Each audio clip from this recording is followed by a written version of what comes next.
Market లో invest చేసి మీ డబ్బులు డబుల్ చేసుకోవాలనుకుంటున్నారా? విజయవాడలో జరిగే సుందరరామిరెడ్డి గారి లైవ్ సెమినార్ కి అటెండ్ అవ్వండి.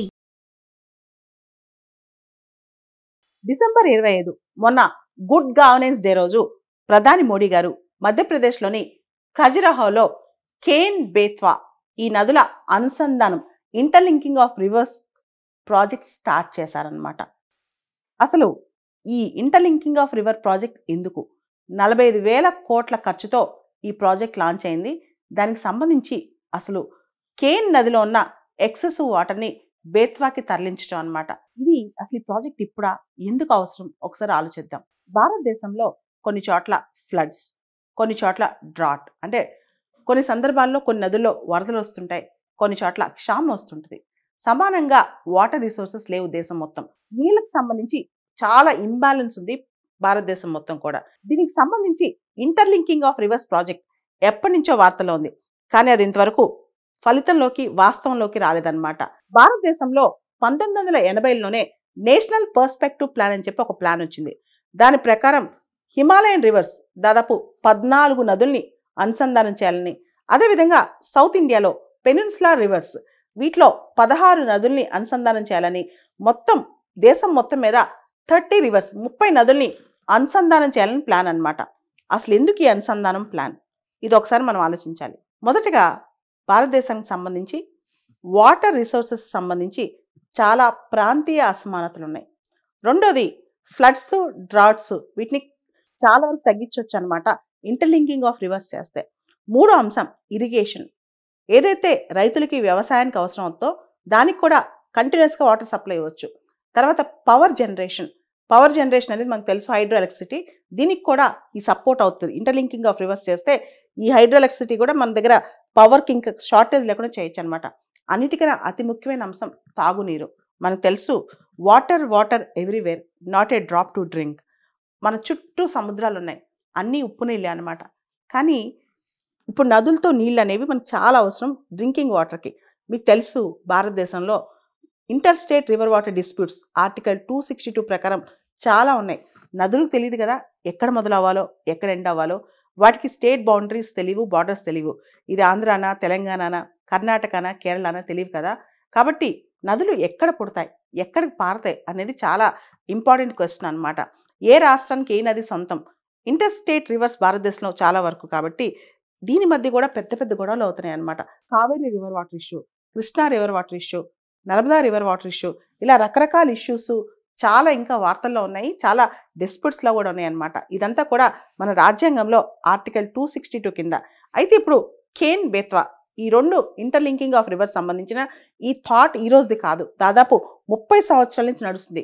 మధ్యప్రదేశ్, ఉత్తరప్రదేశ్, తర్వాత సెంట్రల్ వాటర్ అథారిటీ వీళ్ళందరూ కలిసి దీని మీద చాలా చర్చలు చేస్తూ మొత్తానికి ఇప్పటికీ దానికి ఒక రూపం వచ్చిందనమాట. నదుల అనుసంధానం అనేది ఇప్పటి కాన్సెప్ట్ కూడా కాదు, అది చాలా సంవత్సరాల నుంచి భారతదేశంలో ఉన్న పెద్ద చర్చ. కేన్ బేత్వా నదుల అనుసంధానం అనే ఐడియా ఇప్పటిది కాదు. 1995లోనే దీనికి సంబంధించి ఒక ఫీజిబిలిటీ స్టడీ, అసలు ఇది సాధ్యమవుతుందా, ఎంత ఖర్చు అవుతుంది, అప్పట్లో 2,000 కోట్ల రూపాయలు ఖర్చు అవుతుందని ఒక అంచనా చేస్తూ వచ్చింది నేషనల్ వాటర్ డెవలప్మెంట్ అథారిటీ వాళ్ళు అనమాట. ఆ తర్వాత కేంద్ర ప్రభుత్వం, ఉత్తరప్రదేశ్ రాష్ట్రం, మధ్యప్రదేశ్ రాష్ట్రం వీళ్ళు కూడా ఒక ఎంఓయూ చేసుకుని ఇంకొక ఫీజిబిలిటీ స్టడీ చేశారు. ఆ స్టడీ 2014లో కంప్లీట్ అయిందనమాట. ఆ స్టడీ ఆధారంగా ఇప్పుడు కేన్ బేత్వా ఇంటర్లింకింగ్ ప్రాజెక్ట్ అనేది ఇప్పుడు స్టార్ట్ అవుతుంది. 2021లో ఉత్తరప్రదేశ్ ప్రభుత్వం, మధ్యప్రదేశ్ ప్రభుత్వం, మినిస్ట్రీ ఆఫ్ జల్ శక్తి వాళ్ళు ఒక అగ్రిమెంట్ చేసుకున్నారు దీనికి సంబంధించి, కేన్ బేత్వా ఇంటర్లింకింగ్ సంబంధించి. దానికి సంబంధించి ఎన్విరాన్మెంటల్ మినిస్ట్రీ దగ్గర నుంచి ఎన్విరాన్మెంటల్ క్లియరెన్సెస్ 2023లో క్లియరెన్స్ వచ్చింది. దాన్ని బేస్ చేసుకుని ఇప్పుడు ఈ ప్రాజెక్ట్స్ లాంచ్ అయిపోయింది అనమాట. డిసెంబర్ 25వ తారీఖున ప్రధాని మోడీ గారు కేన్ నదిపై కడుతున్న దౌదాన్ డ్యామ్, ఈ డ్యామ్ కి ఆయన ఫౌండేషన్ స్టోన్ వేశారనమాట.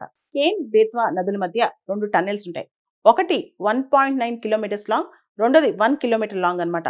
ఒక నది నుంచి ఇంకో నదికి వాటర్ ట్రాన్స్ఫర్ చేయడానికి ఈ టన్నెల్స్ ఉపయోగపడతాయి. కేన్ నది నుంచి బేత్వా నదికి సర్ప్లస్ వాటర్, అంటే కేన్ నదిలో ఏదైతే సర్ప్లస్ వాటర్ ఉన్నాయో అవి ట్రాన్స్ఫర్ చేయడానికి మొత్తం ఆ ఏరియా 221 కిలోమీటర్స్ కెనాల్ నెట్వర్క్ తయారు చేస్తున్నారు.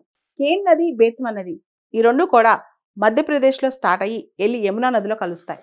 మొత్తం ఈ Ken Betwa interlinking project cost 45,000 కోట్లు, దాదాపు 11 లక్షల హెక్టేర్స్కి ఇది సాగునీరు అందిస్తే దాంతో పాటు దాదాపు 2000 గ్రామాలని ఇది సుభిక్షం చేస్తుంది.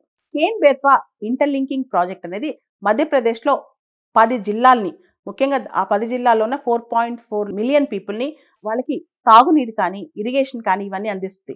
అదేవిధంగా ఉత్తరప్రదేశ్లోని 12 జిల్లాలకి దాదాపు 2.1 మిలియన్ పీపుల్కి ఈ ఇంటర్లింకింగ్ ప్రాజెక్ట్ హెల్ప్ చేస్తుంది. అంటే దాదాపు 2 రాష్ట్రాలు కలిపి, ఉత్తరప్రదేశ్ మధ్యప్రదేశ్ కలిపి దాదాపు 6.5 మిలియన్ల మంది, అంటే 65 లక్షల మందికి ఈ కేన్ బేత్వా ఇంటర్లింకింగ్ ప్రాజెక్ట్ అనేది సపోర్ట్ చేస్తుంది అనమాట.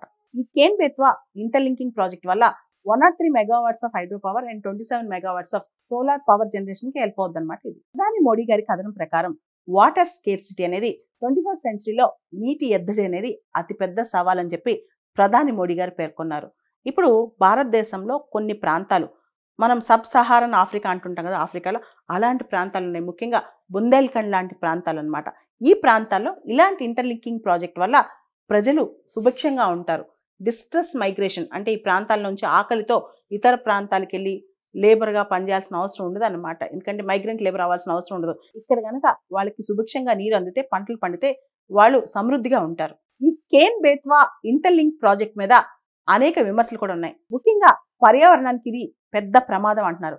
దాదాపు 23 లక్షల చెట్లు దీనివల్ల నేలవాళ్తాయంట. అంటే దాదాపు 23 లక్షల చెట్లను కొట్టేస్తారు. అంతేకాదు పన్నా టైగర్ రిజర్వ్ ఏదైతే ఉందో దానిలో ప్రధానమైన భాగం, కొంతమంది 10% అంటున్నారు, కొంతమంది 30-40% అంటున్నారు, ఈ ప్రాజెక్ట్ వల్ల మునిగిపోద్దంట.